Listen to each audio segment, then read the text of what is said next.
ഒരു നാടിന്റെ പേര് വിപ്ലവ സമരങ്ങളുടെ പ്രതീകമാകാറുണ്ട്. എന്നാൽ ബംഗാളിലെ നന്ദിഗ്രാം അതിൽ നിന്നെല്ലാം വ്യത്യസ്തമാണ്. വിപ്ലവ സർക്കാരുകൾ സാമൂഹ്യ വിഷയങ്ങൾ പ്രതിരോധത്തിലാകുമ്പോഴൊക്കെ ആവർത്തിച്ച് കേൾക്കുന്ന വാക്കാണ് നന്ദിഗ്രാം. കേരളത്തിലെ തൊഴിലാളി നേതാവായ പിണറായി മുതലാളിയുടെ ഭരണത്തിന് എന്നേക്കുമായി ആണിയടിക്കാൻ പോകുന്ന കേരളത്തിലെ നന്ദിഗ്രാമായി മാറുകയാണ് പാലക്കാട്ടെ ഏലപ്പുള്ളി. കോൺഗ്രസ് തീർത്തും ബംഗാളിനെ ഓർമ്മിപ്പിച്ചുകൊണ്ടുള്ള സമരം നടത്തുന്നു.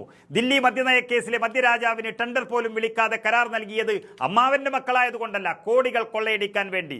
അത് കേരളത്തിന് മനസ്സിലാക്കാൻ കൂടുതൽ സമയം വേണ്ടി വന്നില്ല.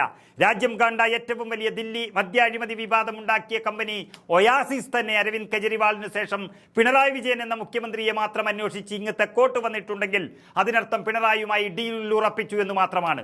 കുടിനീരിനായി ക്യൂ നിൽക്കുന്ന ജനങ്ങൾക്ക് ഒരു തുള്ളി വെള്ളം നൽകാതെ കോടിക്കണക്കിന് ലിറ്റർ വെള്ളം മദ്യരാജാക്കന്മാർക്ക് നൽകാൻ കരാർ ഒപ്പിട്ട പിണറായി നിങ്ങൾക്ക് മന്തി ഉറങ്ങാം, കെജ്രിവാൾ ഉറങ്ങിയ അതേ തിഹാറിൽ.